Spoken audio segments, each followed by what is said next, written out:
இங்க செந்தில் வந்து தானே முன்னாடி போய் அவங்க அம்மா அப்பா கிட்ட பெரிய சவாலே விட்டுட்டு வராங்க. இங்க உங்களை விட பெரிய ஆபீசர் ஆகி உங்களுக்கு முன்னாடி நான் உயர் பதவியில இருப்பேன். அப்போ நான் இங்க மீனாவை கூட்டிட்டு வந்து நான் உங்க முன்னாடி நிக்க தான் போறேன். நீங்க நினைச்ச மாதிரி உங்களுக்கு ஒரு கவர்மெண்ட் ஆபீசர் ஆன ஒரு மருமகனா வரணும்னு நினைச்சீங்க.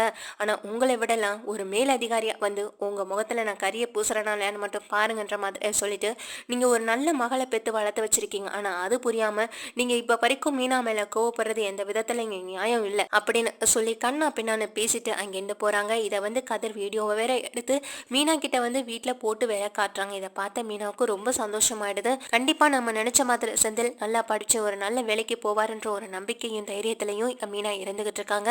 அதுக்கான ஏற்பாடுகளையும் இறங்குறாங்க. இங்க வந்து செந்தில் தனியாவா அதனால செய்ய முடியாது. நமக்கு தெரிஞ்ச விஷயங்களை அவருக்கு சொல்லி கொடுப்போம். அவர் கவர்மெண்ட் எக்ஸாம் போறதுக்கு படிக்கிறதுக்கு இப்படி எல்லாத்தையுமே அவருக்கு சொல்லி கொடுப்போம். கண்டிப்பா அதுல ஜெயிச்சு இங்க அவர் விட்ட சவால ஜெயிச்சு காட்டணும். அதுக்கு நான் தான் அவருக்கு பக்கபலமா நிக்கணும்ன்ற ஒரு முடிவையும் இங்க மீனாவும் எடுக்கிறாங்க. அப்போ வெளியில வர தங்கமயில், என்ன மீனா என்னத பார்த்து ரசிச்சிட்டு இருக்கீங்க, அப்படி என்ன இருக்கு இந்த வீடியோலன்னு சொல்ல, அதெல்லாம் ஒண்ணும் இல்லைன்னு சொல்லி அப்படியே கட் பண்ணிட்டு இங்க வந்து கதிர்கிட்ட கொடுத்துட்றாங்க. என்னங்க என்கிட்ட எல்லாம் காட்ட மாட்டீங்களான்னு இங்க தங்கமயில் கேட்க, அப்படி அதுல காட்டுற அளவுக்கு எதுவுமே இல்லைங்க அப்படின்னு சொல்லி இங்க கதை நைஸா உள்ளேயும் படுறாங்க. என்ன மீனா என்னை விட்டுட்டு ரகசியம் மட்டும் பேசிக்கிட்டே இருக்கீங்களேன்னு சொல்ல, உங்களை விட்டுட்டு ரகசியம்லாம் பேசுவாங்க முடியும், அப்படியே பேசினாலும் நீங்க தான் கண்டுபிடிச்சிருவீங்களே, அப்படியெல்லாம் ரகசியம்லாம் எதுவுமே நாங்க பேசலைங்கன்னு சொல்லி மீனாவும் நைஸா நழுவி போயிடுறாங்க. இங்க ராஜியை பாக்குறாங்க. ராஜி சொல்றாங்க, என்னக்கா என்ன எதுக்குக்கா இப்படி சந்தேகத்தோட பாக்குறீங்கன்னு சொல்லி கேக்குறாங்க. இல்ல, நான் வந்தாலே நீங்க எல்லாருமே இப்படிதான் ஏதாவது ஒண்ணு சொல்லிட்டு அப்படியே விட்டுட்டு போயிடுறீங்க, என்கிட்ட எதையுமே சொல்ல மாட்டீங்கன்னு சொல்ல, உங்ககிட்ட சொன்னாதான் நீங்க அப்படியே மாமா கிட்ட போய் ஒப்பிடிச்சிருவீங்களே, அதனாலதான் இப்பெல்லாம் சின்ன விஷயமா இருந்தா கூட உங்ககிட்ட சொல்லணும்னு தோண மாட்டுது, இதுக்கெல்லாம் காரணம் நீங்க தான் சொல்லிட்டு இங்க ராஜியை வந்து திட்டுற மாதிரி திட்டிட்டு உள்ள போயிடுறாங்க. இதனால இங்க வெளியில நிக்கிற தங்கமயிலுக்கு ரொம்ப வருத்தமா போயிடுது. நம்ம பண்ண அந்த 2 விஷயத்த வச்சுட்டு இன்ன வரைக்கும் நம்ம இந்த வீட்டுல ஓட்டிட்டே இருக்காங்க, கலாய்ச்சிட்டே இருக்காங்களே அப்படின்னு நினைச்சு அந்த வருத்தத்துல எங்க தங்கமயிலும் அப்படியே உள்ள போயிடுறாங்க. ஆனா இவங்க எல்லாரும் சேர்ந்து ஏதோ ஒரு பெரிய விஷயத்த திரும்பவும் வீட்டுக்கு சொல்லாம மறைக்கிறாங்க. கண்டிப்பா அதை எப்படியாவது கண்டுபிடிச்சு திரும்ப மாமா காதுல போட்டுற வேண்டியதானு திரும்பவும் அந்த தப்பான எண்ணத்திலே தான் இங்க தங்கமயிலும் இருந்துகிட்டு இருக்காங்க. இந்த தடவை என்னதான் மாட்டினாலுமே கண்டிப்பா மீனா கண்டிப்பா அதை விட போறது கிடையாது. எப்படியாவது பேசி சமாளிச்சு வீட்டுல வந்து செந்தில ஒரு நல்லா படிக்க வச்சு அவங்கள ஒரு நல்ல உயர் பதவியில அமர்த்த தான் போறாங்க. இது கண்டிப்பா இந்த வீட்டுல நடக்க தான் போகுது. ஏன் பாண்டியனே இதை பார்த்து ஆச்சரியம் தான் பட போறாங்க. இதெல்லாம் நடந்துட்டு இருக்க நேரத்துல சரவணனும் தங்கமயிலும் பேக் பண்ணி ரெடியா இருக்காங்க நைட்டு கிளம்புறதுக்கு. இங்க இதை பார்த்த பாண்டியன் வந்துட்டு பத்திரமா போயிட்டு வாங்க சொல்லி இங்க செலவுக்கு வந்து சரவணன் கையில பணமும் கொடுக்குறாங்க. என்னங்க இதுல 5000 ரூபாய் இருக்குன்னு சொல்லி கையில வந்து செலவுக்கு பணம் கொடுக்குறாங்க. என்னது 5000 ரூபாயான்னு இங்க செந்திலை ஆச்சரியப்பட்டு நிக்கிறாங்க. என்னங்க இங்க இருந்து மீனாவும் செந்திலும் போகும்போது 1000 ரூபாய் தான் கொடுத்தீங்க சுத்தி பாக்குறதுக்கு, இன்னைக்கு 5000 ரூபாய் கொடுக்குறீங்கன்னு சொல்லி கேட்க, பின்ன வேற என்ன பண்றது, அவங்க போனது சும்மா அதுவும் மீனாவோட ஆபீஸ்ல ஃப்ரீயா கூட்டிட்டு போனாங்க. ஆனா இங்க அப்படி இல்லைல்ல, நம்ம ஹனிமூன் அனுப்புறோம், 4 இடங்களுக்கு போய் சுத்தி பார்க்கணுமா இல்லையா, அதுக்காக தான் சொல்லி கொடுக்குறாங்க. இதெல்லாம் ரொம்ப ஓவர்ன்ற மாதிரி இங்க பழனி வேலை மனசுலயே நினைச்சிட்டு இருக்கேன். நீங்க 2 பேரும் போயிட்டு வாங்கப்பான்னு சொல்லி நல்லபடியா போயிட்டு வாங்கன்னு சொல்லி கையில பணத்தையும் கொடுத்து இங்க 2 பேரையும் வழி அனுப்பி வைக்கிறாங்க. ரொம்ப சந்தோஷமா இங்க தங்கமயிலும் கிளம்பி சரவணன் கூட இங்க சென்னைக்கு கிளம்பி பஸ்ல போயிட்டு இருக்காங்க. எங்க வீட்டுல இருக்க மீனாவும் செந்தில் கிட்ட சொல்றாங்க, பாருங்கங்க மாமாவை பார்த்தீங்களா, அதுவும் அவர் கூட்டிட்டு வந்த மருமகன்றதுனால எப்படியெல்லாம் இடம் கொடுக்குறாரு பாருங்கன்னு சொல்ல, நானும் அதே தான் மீனா கவனிச்சேன். நம்ம 2 பேரும் கிளம்பி போகும்போது 1000 ரூபாய் தான் கொடுத்தாரு, பஸ்ஸு காசுக்கு கூட அவ்வளோதான் வந்திருக்கும். ஆனால் அதுக்கப்புறம் உங்களுடைய தனிப்பட்ட செலவு எதுவும் இருக்கும், உங்களுக்கு விருப்பப்பட்டதை வாங்கிக்கோங்க அப்படின்றது கூட கொடுக்கறதுக்கு நம்ம கையில் பணமும் கொடுக்கல. இத்தனை நாள் அந்த கடையில் வேலை பார்க்குறேனே தவிர அந்த கடையிலேருந்து ஒரு ரூபா காசு நான் எடுத்ததில்லை, அதெல்லாம் யோசிச்சு பார்க்க மாட்டாரா அவருன்னு சொல்லி ரொம்ப வருத்தப்படுறாங்க. இங்கே பாருங்க, இனிமேல் நீங்கள் வருத்தப்படவே கூடாது. நீங்கள் எப்படி நான் வருத்தப்படக்கூடாதுன்னு நினச்சி எனக்கு என்னென்னலாம் செய்யணும்னு நினைக்கிறீங்களோ அதே போல தான் நானும் நினைக்கிறேன். நீங்கள் இப்போ வரப்போகிற எக்ஸாமில் நல்லபடியாக படித்து நல்லா எழுதி பாஸ் பண்ணி நல்ல ஒரு கவர்மெண்ட் ஜாப்பில் நீங்கள் நினச்ச மாதிரி ஒரு நல்ல வேலையில் இருக்கணும், அதுதாங்க எனக்கு வேணும்னு சொல்கிறாங்க. இதை கேட்ட செந்திலும் மீனா தனக்கு பக்கபலமாக இருக்கிறத நினச்சி ரொம்பவே சந்தோஷப்படுறாங்க. அதே போல் இங்கேருந்து கிளம்புற சரவணன் தங்கமேல் 2 பேருமே நேராக அடுத்த நாள் காலையில் தான் புக் பண்ண ஹோட்டலுக்கு போயிடுறாங்க.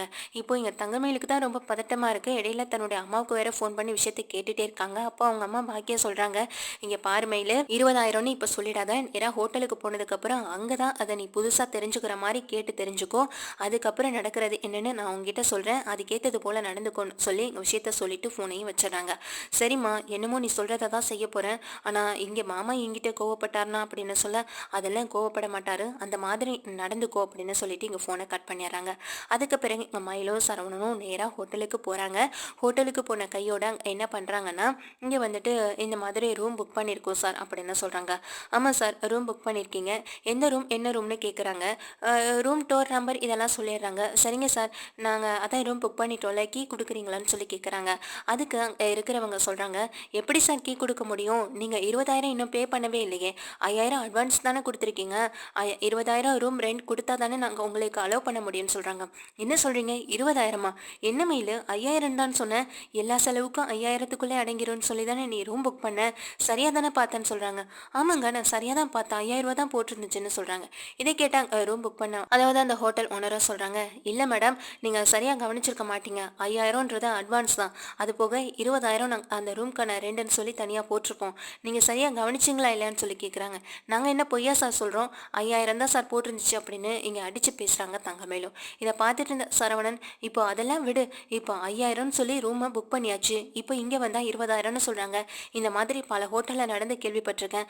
அதுக்காக தான் நான் அப்போவே சொன்ன மெயிலே, இந்த மாதிரி வேணாம், வெளியில் போய் நம்ம பார்த்துட்டு ரூம் எடுத்து தங்கி போகணும். இப்போ பார்த்தியா 20,000 நம்ம எங்கே போய் கொடுக்குறது? அப்போ நம்ம கை செலவுக்கு கொடுத்துருக்கதே 5,000 தான் அப்படின்னு சொல்கிறாங்க.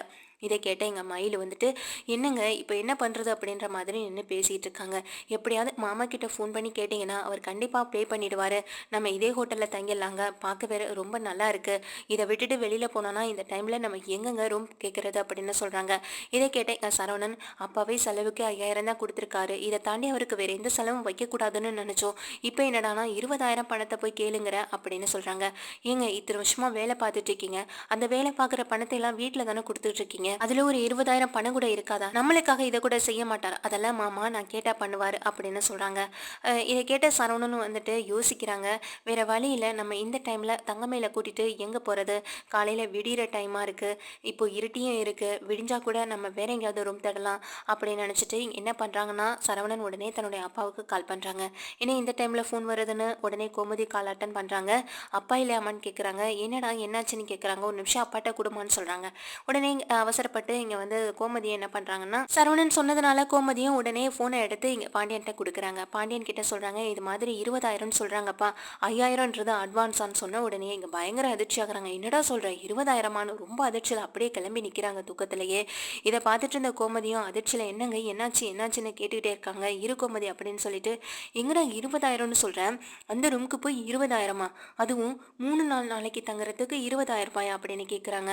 ஆமாப்பா, இங்கே மயில அட்வான்ஸ் தான் 5,000 புக் பண்ணியிருக்கானா, இங்கே வந்து பார்த்தா 20,000 சொல்கிறாங்க. இங்கே என்னமோ மயில தெரியலைங்கிறாங்க. அவங்க என்னமோ நாங்கள் எல்லாமே சரியாக தான் சார் கொடுத்துருந்தோன்னு சொல்கிறாங்க. எனக்கு யார் சொல்கிறது என்ன நம்புறேன்னு தெரியல. அதை செக் பண்ணுறதுக்கு கூட எனக்கு இப்போ நேரம் இல்லைப்பா. இப்போ எங்களுக்கு ரூம் வேணும். இப்போ என்ன பண்ணுறதுன்னு தெரியல, அதான் உங்களுக்கு ஃபோன் பண்ணேன்னு சொல்கிறாங்க. என்னடா பண்ணுறது, இந்த டைமில் மயிலை கூட்டிகிட்டு அங்கேயும் இங்கேயும் அலைஞ்சிட்டு இருக்க முடியாதுன்னு சொல்ல, இன்னும் கொஞ்சம் நேரம் தானப்பா இருக்குது வெடிகிறதுக்கு, வேணும்னா வெளியில் எங்கேயாவது ரூம் பார்த்துக்கட்டுமான்னு கேட்குறாங்க. இதை கேட்ட எங்கள் மயிலுக்கு பயங்கரமான கோவம் வருது. அவரே எதுவுமே சொல்லலை. அதுக்கு முன்னாடி இவர் எதுக்கு முந்திக்கிட்டு இந்த மாதிரியான வேலையை பார்க்குறாருன்னு தெரியாமல் எங்கள் சரவணன் மேலே கோவத்தில் தங்கமேல் நின்றுட்டு இருக்காங்க. சரவணன் கேட்டுக்கிட்டு இருக்காங்க. அதுக்கு எங்கள் பாண்டியன் சொல்கிறாங்க, நீ சொல்கிறது தான் சரி, 20,000 கொடுத்து தங்குற அளவுக்கு நாம் ஒன்றும் அந்த அளவுக்கு ரிச்சான ஆளெல்லாம் கிடையாது. நாமளே கடையில் அப்பப்போ வேலை பார்த்து அதில் வர வருமானத்தில் வாழ்க்கையை ஓட்டிகிட்டு இருக்கான். நம்ம இப்போ போய் 3-4 நாளைக்கு 20,000னா ஒரு மாதம் வருமானத்தில் பாதி போன மாதிரி ஆகிடும். இதெல்லாம் தேவையே இல்லை அப்படின்னு சொல்கிறாங்க. இதை கேட்ட சரவணன், நானும் அதை தான்ப்பா யோசித்தேன், பேசாமல் இங்கே 5,000 அட்வான்ஸை திரும்ப வாங்கிக்கிட்டு வெளியில் போய் எங்கேயாவது ரூம் புக் பண்ணலாமான்னு பார்க்குறேன்ப்பான்னு சொல்கிறாங்க. முதல்ல அதை பண்ணுடா அப்படின்னு சொல்லிட்டு இங்கே வந்து சரவணன் கிட்ட சொல்லிட்டு ஃபோனை கட் பண்ணிடுறாங்க. கட் பண்ணிவிட்டு இங்கே வந்து பாண்டியன் வந்து கோமதி கிட்டே எல்லா விஷயத்தையும் சொல்கிறாங்க. அப்போவே மீனாவுக்கும் ராஜுக்கும் ஒரு சின்ன சந்தேகம் இருந்தது. ஆனால் இங்கே மயில் இப்படி கவனக்குறைவாக இருக்குன்னு நினச்சி கூட பார்க்கலன்னு இங்கே கோமதியை சொல்ல, நானும் மயில் மேலே என்னமோ நினச்சேன் அப்படின்னு சொல்கிறாங்க. அதான் அன்னைக்கே தெரியுமே, அன்னைக்கு படத்துக்கு போகிறதுக்கே 1,100 ரூபாய்க்கு புக் பண்ணவ இன்னைக்கு மட்டும் எப்படின்னு நானும் நினச்சிட்டு தாங்க இருந்தேன். சரி, அவன் முதல்ல அங்கேருந்து போயிட்டு வரட்டும், முதல்ல ரூம் கிடைக்கட்டும் சரவணனுக்கு அப்படின்னு நினச்சிட்டு எங்கள் 2 பேருமே வந்து பேசிகிட்டு இருக்காங்க. ஃபோனை வச்ச கையோட எங்கள் தங்கமேல்கிட்ட சொல்கிறாங்க, வா நம்ம போய் பேசி பார்க்கலாம் அப்படின்னு சொல்கிறாங்க. என்ன பேசி பார்க்கலாம்? அவங்க கிட்ட பணம் கொடுத்தா தானே இந்த ரூமில் இருக்க நம்மளை அலோவ் பண்ணுவாங்க. அதை விட்டுட்டு பணத்தை வாங்கிட்டு போகலான்னு சொல்லி பேசிக்கிட்டு இருக்கீங்க. மாமாவே சொன்னாரா, நீங்கள் எதுக்கு முந்திட்டு சொல்கிறீங்க அப்படின்னு கேட்குறாங்க. இங்கே பாருமையில் தவறுகள் எல்லாத்தையும் உன்னிட்ட வச்சுட்டு இப்போ என்கிட்ட நீ கோவப்படுறதுக்கு எதுவுமே இல்லை. நம்ம இங்கே ஹனிமூன் தானே வந்திருக்கோம், சண்டை போடுறதுக்கு வரலைன்னு சொல்ல, அதே தாங்க சொல்கிறேன், நம்ம ஹனிமூன் தானே வந்திருக்கோம், என் மேலே உங்களுக்கு அன்பு ஆசை அக்கறை எதுவுமே இல்லையா? எனக்காக இதை கூட செய்ய மாட்டீங்களான்னு சொல்லி கேட்குறாங்க. நீ இதெல்லாம் சொல்லி தான் என்னை இது வரைக்கும் கூட்டிகிட்டு வந்திருக்க, இதுக்கப்புறமும் என் தலையில் எதுவும் எடுத்து வைக்காமல் இருந்தால் சரி அப்படின்னு சொல்லிட்டு இங்கே தங்கமயில கண்டித்து அப்படியே கூட்டிகிட்டு போகிறாங்க. இங்கே பாருங்கள் சார், நாங்கள் ஏதோ தப்பாக புக் பண்ணிட்டோம், அந்த அளவுக்கு எங்ககிட்ட இப்போ கையில் பணமும் இல்லை, கையில் செலவுக்கு தான் நாங்கள் கை காசு செலவுக்கு தான் பணம் கொண்டு வந்திருக்கோம், இப்போ 5000 வேற அட்வான்ஸ்னு சொல்லி அதையும் கட்டியாச்சு, அந்த பணத்தை திருப்பி கொடுக்க முடியுமா சார்னு கேட்குறாங்க. அது எப்படி சார் கொடுக்க முடியும் அப்படின்னு சொல்ல, உங்களுக்கு முடிஞ்ச இங்கே இருங்க, அப்படி இல்லையா நாங்கள் இதை வேற ஆளுக்கு கொடுத்துட்டு போகிறோம்னு சொல்கிறாங்க. இதை கேட்ட எங்கள் சரவணன் வந்துட்டு ப்ளீஸ் சார் அந்த 5000 திருப்பி கொடுத்தா எங்களுக்கு ரொம்ப உதவியாக இருக்கணும் ரொம்பவே கெஞ்சுறாங்க. எங்கள் தங்கமயிலுக்கு அது பிடிக்கவே இல்லை. அந்த டைம் பார்த்து எங்கள் பாக்கியம் ஃபோன் பண்ண, என்னடி ஆச்சு, நான் சொன்ன மாதிரி எல்லாம் பேசினியா, மாப்பிள்ளைகிட்ட பேசி எப்படியாவது சம்மதம் வாங்கிட்டியா, அவர் அப்பாகிட்ட கேட்டு பணம் போட சொல்லிட்டாரா அப்படின்னு கேட்குறாங்க. போமா, நீ சொன்னது எதுவுமே நடக்கலை, இங்கே அவர் அந்த ஆளுங்க கிட்ட கெஞ்சிட்டு இருக்காரு, நாங்கள் கொடுத்த அட்வான்ஸ் பணத்தை 5000 திருப்பி கொடுங்க, நாங்கள் வெளியில் வேற ரூம் பார்த்துக்குறோன்னு சொல்லிட்டு இருக்காருன்னு சொல்ல, என்னடி தம்பி இப்படி இருக்காரு, அங்கே தனியாக வேலை பார்த்து சம்பாதிச்சுட்டு தானே இருக்காரு, அப்படி இருக்கப்போ அந்த பணத்தை கூடவா வாங்கி போட முடியாது, ஏன் உன் மாமனார் இந்த 20,000 பணத்தை கூட உங்களுக்காக செய்ய முடியாதாம்மா, நான் உனக்கு 80 பவுன் நகை போட்டு தான் நான் கல்யாணம் பண்ணி கொடுத்தேன் அப்படின்னு சொல்கிறாங்க. ஏமா நீ வேற இடையில அதை வேற அடிக்கடி ஞாபகப்படுத்திட்டு இருக்க நீங்கள் தங்கமேல் சொல்ல, நம்மளை பொறுத்த வரைக்கும் தான் கவரிங் நகை, அவங்கள பொறுத்த வரைக்கும் 80 பவுன் நகை தானே, அப்படி பார்த்தா அவங்களால ஒரு 20,000 கூட உனக்காக செலவு பண்ண முடியாதா அப்படின்னு ரொம்பவே கோவப்படுறாங்க. சரி நீ பை அப்படின்னு சொல்லிட்டு இங்கே ஃபோனை கட் பண்ணிடுறாங்க. அதுக்கு பிறகு எங்கள் தங்கமயில பயங்கர டென்ஷனில் இருந்துகிட்டு இருக்காங்க.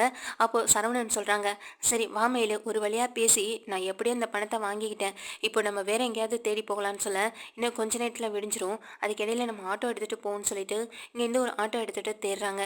இங்கே எங்கேயாவது ஒரு 3-4 நாளைக்கு தங்குற மாதிரி 5000 ரூபாய்க்குள்ள ரூம் வருமா அப்படின்னு சொல்லி கேட்குறாங்க. சென்னைக்கு வந்துட்டு 5000 ரூபாய்க்கு ரூம் எப்படிப்பா கிடைக்கும், அதெல்லாம் இங்கே கிடைக்கவே கிடைக்காதுன்னு சொல்லிட்டு இருக்காங்க. சரி ஒரு 2 நாளைக்காவது, 2 நாளைக்கா அப்படின்னு தங்கமேல் ரொம்ப அதிர்ச்சியாகிறாங்க. என்னமாம்மா 5 நாளைக்குன்னு சொல்லி கூட்டிகிட்டு வந்தீங்க, இப்போ 2 நாள்னு சொல்கிறீங்க அப்படின்னு கேட்க, என்ன பண்ணுறது, நீ பண்ண வேலைக்கு இப்போ நம்ம சுற்ற வேண்டிய நாள் 2 தான் அப்படின்னு சொல்கிறாங்க. 2 நாளைக்குன்னா 5000ங்கிறதே அதுவும் கம்மி தான்ப்பா, 7000 ரூபாய்க்கு தான் இங்கே வாடகையே கிடைக்கும் அப்படின்னு சொல்ல, இதை கேட்ட இங்கே தங்கமயிலுக்கும் சரவணனுக்கும் ரொம்ப அதிர்ச்சியாக இருக்குது. சரவணன் வந்து கேட்குறாங்க, சரி இப்போதைக்கு எங்களுக்கு ரூம் கிடைச்சா போதும், 2 நாள் தானே நாங்கள் அட்ஜஸ்ட் பண்ணி இருந்துக்கிறோம் அப்படின்னு சொல்கிறாங்க. இதை கேட்ட தங்கமயிலும் சரின்னு சொல்லிட்டு ஒத்துக்கிறாங்க. அதுக்கு பிறகு 2 நாள் தங்குறதுக்காக ரூம் மட்டும் அவங்க ஏற்பாடு பண்ணிக்கிறாங்க. அதுக்கேற்றது போல் அங்கேயும் போய் இருக்கிறாங்க. ஆனால் அந்த ரூமை வந்து இங்கே தங்கமயிலுக்கு கொஞ்சம் கூட பிடிக்கல.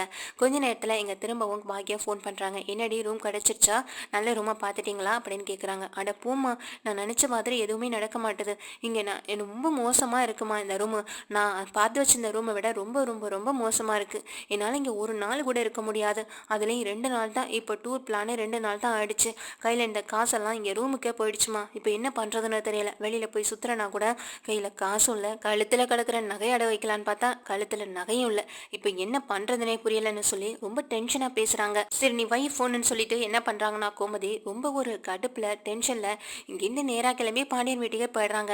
இங்கே எந்த பாண்டியன் வீட்டுக்கு போகிறவங்க, என்ன சம்மந்தி என்ன நினச்சிட்டு இருக்கீங்க நீங்கள் மனசுலன்னு சொல்லி ரொம்ப சத்தம் போட, என்னாச்சு வந்ததும் வராதுமா எதுக்காக இப்படி சத்தம் போடுறீங்கன்னு கோமதி கேட்குறாங்க. என்ன சம்மந்தி இதுவும் பிரச்சனை அப்படின்னு சொல்லி பாண்டியனை கேட்குறாங்க. என்ன சம்மந்தி நினச்சிட்டு இருக்கீங்க நீங்கள், என் பொண்ணுக்கு 80 பவுன் நகை போட்டு தானே இந்த வீட்டுக்கு நான் கல்யாணம் பண்ணி கொடுத்தேன், ஆனால் நீங்கள் என்னடானா ஒரு 20,000 செலவு பண்ணுறதுக்கு இப்படி யோசிக்கிறீங்க, அங்கே இங்கே ரூமும் கிடைக்காம அப்படி இப்படி தெரிஞ்சு கையில் கிடக்கிற காசெல்லாம் போட்டு இப்போ ஏதோ ஒரு ரூம் அரேஞ்ச் பண்ணி அங்கே இருக்காங்க, இப்போ வெளியில் போகிறேன்னா கூட அவங்க கையில் காசு இருக்கா இல்லையான்னு கூட எனக்கு தெரியவே இல்லை அப்படின்னு சொல்லி இங்கே பாண்டியன் கிட்ட ரொம்ப மோசமாக பேசுகிறாங்க பாக்கியம். இதை கேட்க முடியாத கோமதி, என்ன நினச்சிட்டு இருக்கீங்க உங்கள் மனசில், உங்கள் பொண்ணு தான் ரூம் புக் பண்ணுறேன்னு சொல்லி 5000ன்னு சொல்லி மொத்த பணமே 5000 தான் சொல்லி ரூம் புக் பண்ணா, அதுக்கே சரின்னு சொல்லி தானே நாங்கள் ஒத்துக்கிட்டோம், இது போக இங்கேருந்து அங்கே போனதுக்கு பிறகு 20,000ன்னு சொன்னால் எங்களால் எப்படி இங்கே கொடுக்க முடியும் அப்படின்னு கேட்குறாங்க. உங்கள் பையனுக்காக உங்களால் இதை கூட செய்ய முடியாதா சம்மந்தி, என் பொண்ணுக்காக நான் எதையுமே யோசிக்காமல் 80 பவுன் நகை போட்டு கல்யாணம் பண்ணி கொடுத்தேன், ஏன் எனக்கு இன்னொரு பொண்ணு கூட இருக்கா, அந்த அளவுக்கு நாங்கள் ரொம்ப வசதியானவங்க கிடையாது தான், ஆனால் எங்கள் கையில் இருக்க அதை போட்டு தானே உங்களுக்கு நாங்கள் கட்டி கொடுத்தோம், அதை பற்றி நீங்கள் கொஞ்சம் கூட யோசிக்காமல் நீங்கள் இப்படி நடந்துக்கிறது சரியான்னு சொல்லி கேட்குறாங்க. இதை கேட்ட கோமதி, உங்ககிட்ட நாங்கள் நகை போட்டு கல்யாணம் பண்ணி கொடுங்கன்னு கேட்கவே இல்லையே, இதை சொல்லி காட்டணுங்கிறதுக்காக தான் அங்கேருந்து ஓடி வந்தீங்களா, நீங்கள் போட்ட 80 பவுன் நகை வேணும்னா எங்ககிட்ட தான் இருக்குது, நாங்கள் வேணால் அதை திருப்பி கொடுத்துட்றோம், உங்களுடைய நகை எங்களுக்கு துளி கூட தேவையே இல்லை அப்படின்னு சொல்கிறாங்க. இதை கேட்ட பாக்கியம், சேச்சே நான் அதுக்காக சொல்லவில்லை சம்மந்தி, நான் சொல்ல வந்த விஷயமே வேறன்னு சொல்ல, நீங்கள் பொறுமையாக வந்து பேசியிருந்தீங்கன்னா சண்டை பிரச்சனை எதுவுமே வராது, நீங்கள் பேசுகிற விதமே சரியில்லையே அப்படின்னு சொல்கிறாங்க எங்கள் பாண்டியனும் கோமதியும். உடனே அங்கே பக்கத்தில் இருக்க ராஜி, மீனா, செந்தில் எல்லாருமே ஓடி வந்து கேட்குறாங்க, என்னாச்சு என்ன பிரச்சனை என்ன நடக்குதுன்னு தெரியலேன்னு சொல்ல, அதுக்கப்புறம் தான் எல்லா விஷயமும் வீட்டில் இருக்கவங்களுக்கு தெரிய வருது, அதான் சொன்னல ராஜி, இங்கே மயிலக்கா ஏதோ பெரிய தப்பு பண்ணிட்டாங்கன்னு, இப்போ பாரு அது எவ்வளோ பெரிய பிரச்சனை ஆகுதுன்னு, தானே அப்படின்னு சொல்லிட்டு இருக்காங்க. ஆமாக்கா, இங்க மயிலக்கா பண்ண வேலையால பாருங்க இங்க 2 குடும்பத்துக்கு இடையில பெரிய பிரச்சனை வந்துரும் போலயே அப்படின்னு சொல்லி பேசிக்கிட்டு இருக்காங்க. உடனே பாண்டியன் கிட்ட எங்க பாக்கியம் சொல்றாங்க, இங்க பாருங்க சம்மந்தி, பிள்ளைங்க 2 பேரும் ஆசையா ஹனிமூன் கிளம்பி போயிருக்காங்க. இப்ப போன இடத்துல பிரச்சனைனா பாவம் அவங்க எதுக்கு போனாங்க அப்படின்றதே தெரியாம ஆயிடும். பேசாம அவங்க கேக்குற பணத்தை அனுப்பி விடுங்கன்னு சொல்ல, அதுக்கு உடனே கோமதி சொல்றாங்க, எங்க கிட்ட பணம் இருந்தா நீங்க கேக்குறதுக்கு முன்னாடியே நாங்க அனுப்பி விட்டுருப்போம். இப்பதான் வந்த லாபத்துல இருந்து இருக்கிற மொத்த பணத்தையுமே போட்டு நாங்க கடைக்காக சரக்கு இறக்குறதுக்காக மீதி இருக்க பணத்தையும் கொடுத்தாச்சுன்னு சொல்ல, இங்க ரொம்ப ஆச்சரியத்தோட பாக்குறாங்க பாண்டியன். இதெல்லாம் எப்ப நடந்ததுன்னே தெரியாத மாதிரி இங்க கோமதியை பார்க்க கோமதி கண்ணாலேயே முறைக்கிறாங்க. பாண்டியன் அப்படி அமைதியா நிக்க, இதை பார்த்த உடனே பாக்கியமும் அதிர்ச்சியில நின்றுட்டு இருக்காங்க. உடனே இங்க கோமதி சொல்றாங்க, நீங்க தான் ஏற்கனவே சொன்னீங்களே உங்களால முடியலன்னா நாங்களே பாத்துக்கிறோம்னு சொன்னீங்க. ஏன் இப்போ உங்ககிட்ட இந்த 20,000 பணம் கூட இருந்திருக்காதா என்ன? அந்த அளவுக்கு கூடவா காசெல்லாம் மறந்துட்டு இருக்கீங்க? 20,000 பணம் கண்டிப்பா உங்ககிட்ட இருக்கும். இப்போதைக்கு உங்ககிட்ட இருந்தா கொடுத்து விடுங்க. நாங்க எப்பயாவது எங்க கையில பணம் இருக்கும்போது அந்த பணத்தை உங்ககிட்ட திருப்பி கொடுத்துறோம்னு சொல்றாங்க. இதை கேட்ட பாக்கியம் அதிர்ந்து போய் நின்றுட்டு இருக்காங்க. என்ன சம்பந்தி, என்ன யோசிக்கிறீங்க? ஏற்கனவே ஹனிமூன் விஷயத்தை பத்தி வீட்டுல பல தடவை பேச வந்தது நீங்க தான். பேசும்போதெல்லாம் நாங்க பாத்துக்கிறோம் தானே சொன்னீங்க. இப்போ நீங்க இங்கிருந்து ஓடி வரதுக்கு அவசியமே இல்லையே. 20,000 பணம் தானேன்னு நீங்களே பாத்துருக்கலாமேன்னு எங்க கோமதி பாயிண்ட் பிடிச்சி கேள்வி கேட்கறாங்க. எங்க பாக்கியத்துக்கு என்ன பதில் சொல்றதுன்னு கூட தெரியல. அப்படி அமைதியா நின்றுட்டு இருக்கேன். நீங்க சொல்றதெல்லாம் சரிதான் சம்மந்தி, நான் அப்படின்ற மாதிரி இழுத்துட்டு இருக்கேன். சரிங்க சம்மந்தி, பேசிட்டு இருக்கிறதுக்கு நேரம் இல்லை. நீங்க போய் உடனடியா அவங்களுக்கு பணத்தை போட்டு விடுங்க.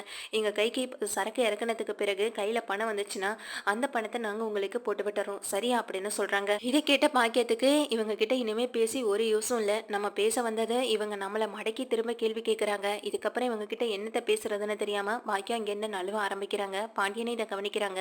அத்தை இப்படி பேசுறாங்க, நம்ம கிட்ட இருந்து கத்துக்கிட்டாங்களான்ற மாதிரி மீனாவும் ராஜியும் ஒருத்தர் மாத்தி ஒருத்தர் பேசி சிரிச்சிட்டு இருக்கேன். எங்க பாக்கியத்துக்கு செம்ம டென்ஷன் ஆகுது. அங்கிருந்து கிளம்பி, சரிங்க சம்பந்தி நான் போய் பாத்துக்கிறேன், நான் ஏதோ பிள்ளைங்க போய் மாட்டிக்கிட்டாங்களே அப்படின்னு நினைச்சுதான் ஓடி வந்தேன். உங்களுக்கு விஷயம் தெரியுமா தெரியாதோன்னு சொல்லிட்டு போகலான்னு தான் வந்தேன்னு சொல்ல, காலையிலயும் சரவணன் எங்ககிட்ட விஷயத்த சொன்னோம். நாங்க தான் வேற யாரும் பார்த்து இருக்க சொன்னோம். கையில இப்போதைக்கு பணம் இல்லடா, பார்த்து இருடான்னு சொன்னோம் அப்படின்னு சொல்றாங்க. உடனே இங்க பாக்கி கேள்வி கேட்கிறாங்க, ஆமா இங்க சரவணன் மாப்பிள்ள சம்பாதிச்ச பணமெல்லாம் எங்க அப்படின்னு சொல்லி கேட்குறாங்க. ஏன் அதை பற்றி நீங்கள் தெரிஞ்சுக்கிட்டு என்ன பண்ண போறீங்கன்னு சொல்ல, இல்லை என்ன இருந்தாலும் பையனுக்கு கல்யாணம் ஆன பிறகு அவன் சம்பாதியத்தை அவன் பொண்டாட்டி கையில் கொடுக்கறதானே முக்கியம். அப்படி பார்த்தா இங்கே தங்கமயில் கையில் இது நாள் வரைக்கும் பணத்தை கையில் கொடுத்ததே இல்லை போலையே அப்படின்னு சொல்கிறாங்க. இதனால் பாண்டியனுக்கு பயங்கரமான ஒரு கோவம் வருது. நீங்கள் பேசிகிட்டு இருக்க இடம் எந்த மாதிரியான இடம் தெரியுமா? நாங்கள் எல்லாம் ஒன்றா ஒத்துமையாக கூட்டு குடும்பமாக வாழ்ந்துகிட்டு இருக்கோம். அப்படி கூட்டு குடும்பத்தில் பிரச்சனை ஏற்படுத்த நினைக்கிறீங்களா? இந்த வீட்டோட கணக்கு வழக்கு பொறுப்பு எல்லாத்தையுமே நான் தான் பார்த்துக்கிட்டு இருக்கேன். ஏன் சரவணனுடைய தனிப்பட்ட செலவுகள்லேருந்து எல்லாத்தையுமே நான் தான் பார்த்துட்டு இருக்கேன். சொல்லப்போனால் சரவணன் சம்பாதிக்கிறது மாதம் 7,000 கூட அவன் சரியாக சம்பாதிக்க மாட்டான். அவனுக்கு வர்ற வருமானமே அவ்வளவுதான். ஆனால் அதையும் தாண்டி கடைகளில் நான் நிறையா சம்பாதிச்சுட்டு இருக்கேன். ஆனால் இவனை கடையில் வேலை பார்க்க சொன்னால் கூட எனக்கு பிடிச்ச வேலையை தான்ப்பா நான் பார்த்துக்கிறேன்னு சொல்லிட்டு போய் பார்த்துட்டு இருக்கான். அவன் சம்பாதிக்கிறது வீட்டு செலவுக்கே போயிடுது. அப்படி இருக்கிறப்போ எங்கே சேர்த்து வைக்கிறது அப்படின்னு சொல்லி கேள்வி கேட்குறாங்க. இதனால் எங்கள் பாக்கியம் அடங்கி போய் நிற்கிறாங்க. எங்கள் மாப்பிள்ளையை கைக்குள்ளே போட்டு எப்படியாவது நம்ம வீட்டு பக்கம் சாச்சு நம்ம வீட்டில் இருக்க கடனை அடைச்சலான்னு பார்த்தா இங்கே பையனுக்கே இவ்வளோதான் சம்பளம்னு தெரிஞ்சு போச்சு. இதுக்கப்புறம் என்ன பண்ணுறதுன்னு தெரியாமல் எங்கள் பாக்கியம் முழிச்சிட்டு இருக்காங்க. சரிங்க சம்பந்தி, நீங்கள் இப்படியே பேசிக்கிட்டு இருந்தாலும் நேரம் ஆகிட்டே இருக்கும். அங்கே வேற உங்கள் பொண்ணுக்கு வேற பணம் போட்டு விடணும்ல. நீங்கள் வேற எங்ககிட்ட இருக்குன்னு சொல்லிட்டு இருந்தீங்க. நீங்கள் போய் அந்த வேலையை முதல்ல பாருங்கள். நாங்கள் எங்ககிட்ட இருந்தால் தரோம். அப்படி நாங்கள் வெளியில் எங்கேயாவது விசாரிச்சு பார்த்து பணம் கிடைச்சா கூட நாங்கள் அனுப்பி விடுறோம் அப்படின்னு சொல்லி இங்கே கோமதி சொல்லிடுறாங்க. இதனால வேற வழி இல்லாமல் பாக்கியமும் நைஸாக அங்கேருந்து கிளம்பி மனசுலேயே நினச்சிட்டு போகிறாங்க. என்னமோ நினச்சி வந்தோம், ஆனால் இங்கே இந்த சம்பந்தியம்மா நம்மளை விட மோசமான ஆளாக இருக்காங்க, நம்மளை விட பல மடமாக யோசிக்கிறாங்களே நினச்சி அந்த ஒரு பதட்டத்தில் இங்கேருந்து கிளம்புறாங்க. நம்ம எங்கே பணத்தை கொண்டு போடுறது, நம்ம கிட்ட கையில் எங்கே காசு இருக்குது? அப்பப்போ இந்த ஒரு வார்த்தையை சொல்லி தான் அவங்கள மடக்கிட்டு இருந்தோம். கடைசியில் அதே வார்த்தையை சொல்லி நம்மளை மடக்கிட்டாங்களே நினச்சி அந்த ஒரு வெறுப்பில் போயிட்டுருக்காங்க. அதே போல் அங்கே சரவணனும் செம்ம டென்ஷனில் இருந்துகிட்டு இருக்காங்க. எங்கள் தங்கமயில் மேலே தங்கமயில் பண்ண வேலையை நினச்சோம், தங்கமயில் இப்படி பண்ணிட்டாலே நினச்சோம், தங்கமயில் கிட்டே கேட்டாலும் அவள் அப்படியே அமைதியாக தான் இருந்துட்டு இருக்காங்க. அப்பயே எதுவுமே பேசாமல் தப்பெல்லாம் என் மேலே இல்லைன்னு சொல்லிட்டு இருக்காங்க. அதனால இங்கே சரவணன் என்ன பண்ணுறாங்கன்னா, அங்கே பார்க்குறதுக்கு நேரம் இல்லாததுனால திரும்ப ஃபோன் எடுத்து பார்க்குறாங்க புக் பண்ண ஹோட்டலை. அதில் தெளிவாகவே கொடுத்துருக்காங்க 5,000 அட்வான்ஸ், மீதி 20,000 ரூம் ரெண்டுன்னு கொடுத்துருக்காங்க. இதை கவனிக்காமல் மயில் பண்ண தப்பால் தான் இப்போ பிரச்சனையே வந்திருக்கு. அதனால் இதை நல்லா புரிஞ்சுக்கிட்ட சரவணனும், நீ பண்ண தப்பால் தான் வந்திருக்கு, இப்போனாலும் புரிஞ்சுக்கிட்டேன்னு சொல்லி ஃபோன் எடுத்து காட்டுறாங்க. மாமா இப்படி பார்த்துட்டாரு நினச்சோம். அந்த பதட்டத்துலையும் எங்கள் தங்கமையில் இருந்துகிட்டு இருக்க எங்கள் கோமதி ஃபோன் பண்ணி விஷயத்த சொல்கிறாங்க சரவணன் கிட்ட. இந்த மாதிரி அவங்க அம்மா வீட்டில் இப்படியெல்லாம் பேசிட்டு போகிறாங்கடா, 4 பேர் நம்மளை பற்றி என்ன நினைப்பாங்க, நம்ம என்னமோ நகைக்கு ஆசைப்பட்ட அந்த பொண்ணை கல்யாணம் பண்ணிட்டு வந்துட்டதா நினைக்க மாட்டாங்க அப்படின்ற மாதிரி சொல்ல, ஓ இப்போ இந்த நகையை வச்சு வேற பிரச்சனை பண்ண ஆரம்பிச்சிட்டாங்களா? அப்படியெல்லாம் நடக்குதுன்னா இப்படி இந்த ஹனிமூனே எனக்கு தேவையில்லைம்மா, நீங்கள் இந்த வீட்டில் அவமானப்பட்டு அசிங்கப்பட்டு நின்றுட்டு இருக்கணும்னு என்ன அவசியமா என்ன? நான் உடனே கிளம்பி வரமான்னு சொல்ல, டேய் நான் அந்த விஷயத்த சொல்லணுங்கிறதுக்காக ஃபோன் பண்ணலடா. உங்களுக்கு ரூம் கிடைச்சிருச்சா இல்லையா? அதுவும் இல்லாமல் எங்கள் தங்கமே இல்லாமல் பணம் போட்டு வரேன்னு சொன்னாங்க, போட்டு விட்டாங்களா இல்லையான்னு சொல்லி கேட்குறாங்க. அப்படியெல்லாம் ஒன்றும் எதுவுமே இல்லையம்மான்னு சொல்ல, எனக்கு தெரியும் அவங்க அந்த மாதிரியெல்லாம் பண்ணியிருக்க மாட்டாங்கன்னு. என்கிட்ட இருக்கிற பணத்தை வச்சு இங்கே செந்தில் மூலமாக உனக்கு நான் பணம் போட சொல்லியிருக்கேன், அதை வச்சு கை செலவுக்கு பார்த்துக்கோ. அப்புறம் நல்லபடியாக சுற்றி பார்த்துட்டு இங்கே தங்கமயில் கிட்ட எந்த பிரச்சனையும் பண்ணாமல் நல்லபடியாக இருந்துட்டு வாங்க அப்படின்னு சொல்லி ஃபோனை வச்சிடுறாங்க. ஃபோனை வேற மைக்கில் தான் போட்டு விட்டுருக்காங்க. இதை கேட்டுக்கிட்டு இருந்த தங்கமயிலுக்கு செம வருத்தமாக போயிடுது. இங்கே தன்னுடைய அம்மாவை நினச்சும் அத்தையை நினச்சும் யோசிக்கிறாங்க. தன்னுடைய அம்மா தான் தன்னுடைய வாழ்க்கைக்கு பிரச்சனைன்னு இனிமேல் புரிஞ்சுக்கிட்டா அவங்க வாழ்க்கை நல்லாயிருக்கும். அப்படி இல்லைன்னா கண்டிப்பாக இந்த வாழ்க்கையில் பெரிய பிரச்சனை கண்டிப்பாக ஏற்படத்தான் செய்யும்.